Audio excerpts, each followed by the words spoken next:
Hello Calculus. We are looking at a topic called optimization.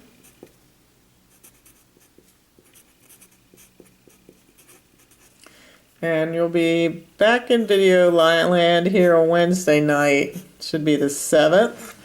And we are taking a topic that is one of the most common applications of calculus. And it will help describe minimum and maximum values in real life, like considering maybe the greatest profit or the least cost. So even though it says optimization, that means you can sometimes find the smallest. So you want the smallest in some questions, and others you want the largest. Sometimes you might say, what's the least time, or the optimum size, or the least size, or the greatest strength, or the greatest distance, or the smallest distance. All these are questions that can be answered by calculus, and it's finding max and minimum values. Before we dive in, remember when we had a graph of a function, something like this, we would find the critical values where the derivative zeroed out, and we'd also use the endpoints. So we end up testing the endpoints and where the critical values and seeing which one was the highest and which one is the lowest. So once you obtain these points, you plug them in the original equation to see which is the highest and lowest. All right, so let's see how it works. I'll teach this method by example. So let's say we have an open box. And when I say this open box, that means no lid, but it does have a base. And let's say the base is square. And in addition, this box has a surface area that is 108 square inches. And that's the surface area. And I want to find the box with the maximum volume. All right, so looking for the box with the maximum volume, here's what I'm talking about. Say we have a box and the base is square.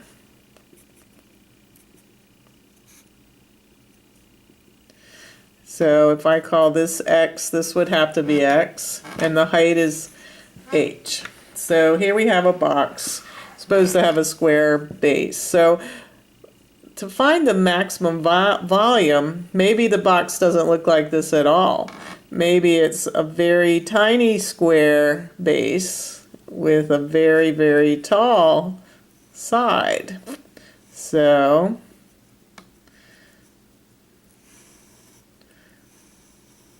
all right, maybe the box like that would have more volume than the box like this.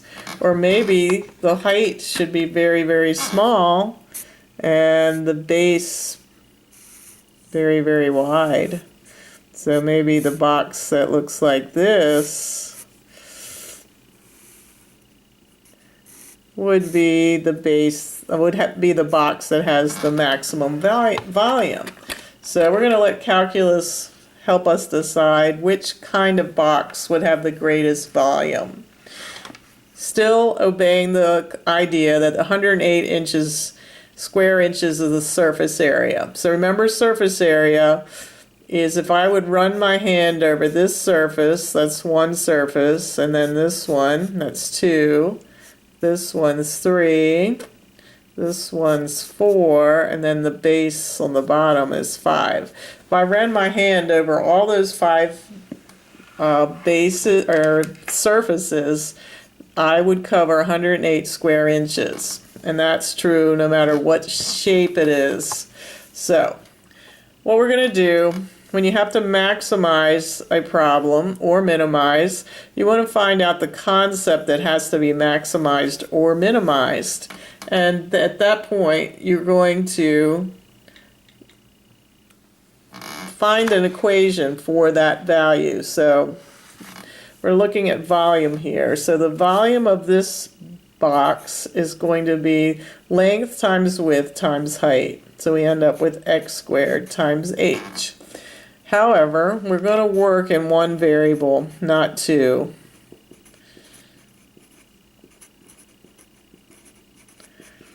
So to work in one variable, I'm going to use the fact that 108 square inches is the surface area, and I'll come back and improve on that. So over on the side, I'm going to recognize that there are 5 surfaces. One of these surfaces, like this one, is an x by h. But this is also an x by h, and upon inspection, we'll see 4 of them. So the surface area is 4x by h, and then one base, which is x by x. So I'm going to add those surfaces up, and I've been told that that surface area is 108. So what could I do with that fact to help me get one variable in here, the main equation? Well, I could solve that for h, then I'd have an expression with x's in it and replace it there for h. So that's my strategy. So I'm going to solve that for h, move the x squared over, and divide it by 4x, and that will give me h. And I think that that can be cleaned up a little bit. Let's see.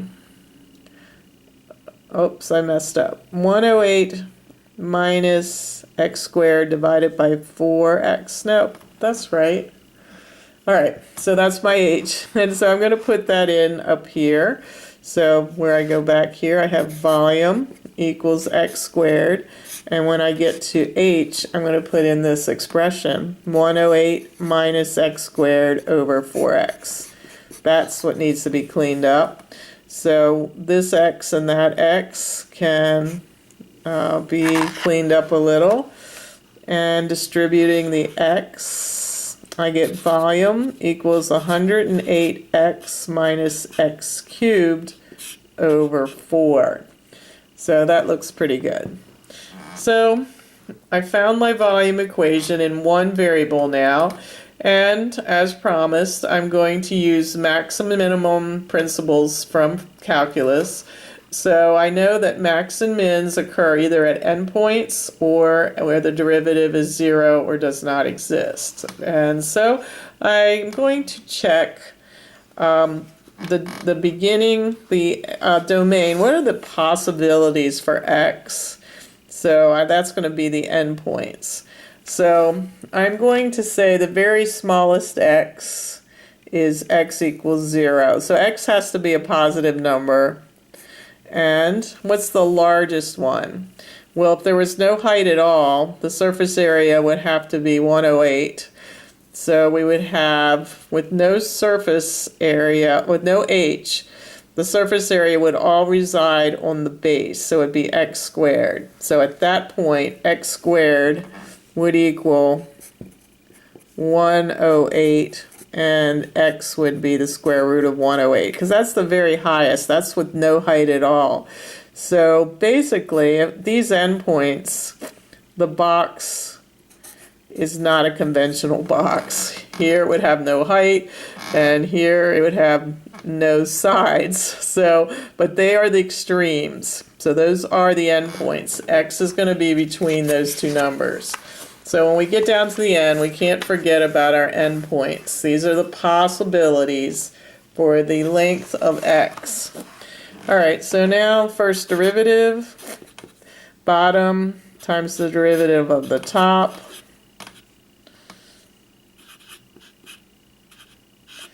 Minus the top times the derivative of the bottom, all over the bottom squared. So I can simplify that, and I get 108 b prime. I get to be 108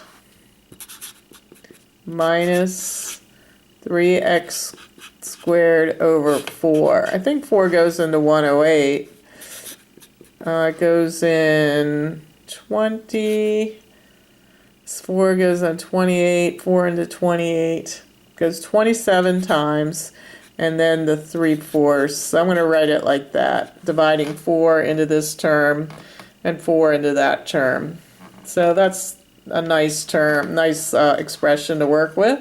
So I'm going to set that equal to 0. When I do that, bring the 3/4 x squared over. Divide both sides by 3/4, or multiply both sides by 4/3. So disappears from the left. And 3 into 27 goes 9 times 4. Ooh, 36. Sweet. Take the square root and we get plus or minus 6. So the minus 6 we can forget about because the side cannot be a negative number. So we have several values to test for the maximum value. We're going to test 6, which we just found. 0 is one endpoint and square root of 108 is the other. So where do I put that in? What am I testing for? I am testing for the highest volume. So where's my equation that has volume that's simplified in terms of x, so I can throw it into right here. So I'm going to take v of 6. So I'm going to throw 6 into this equation, get 108 times 6 minus 6 cubed over 4. And when I did that, I got something. What did I get? When I put 6 into that, I got 108. All right, you can verify that.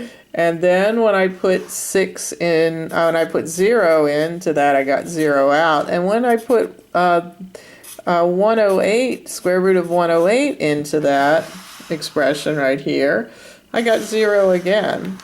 So it was obvious that that was the maximum value. So we know that these are maximum or minimum values, and we plug them in to see. So the side, to get the maximum volume, the side must be 6. So x equals 6. And now to build our box, we have a 6 by 6, but what's h? So we can find our expression for h somewhere and find out. Here it is, right here. So we're going to put our value in 6 into that. So we get 108 minus 6 squared over 4 times 6. And when I did that, I found out that h equals 3. So the dimensions of my box are 6 by 6 by 3. All right, that will give you the maximum volume. When you do these optimization problems, you will always follow this procedure. You will find an equation that relates the variables and represents the quantity that we're looking for. This case was volume. Then you will write that equation in one variable. You will find the derivative of that equation and the endpoints, and you will test them to see which is the max or min. Finally, answer the question with that information. All right, that's all I want to show you tonight. When you come in tomorrow, you'll be working on optimization problems, and till then, have a good night and sleep well. Bye.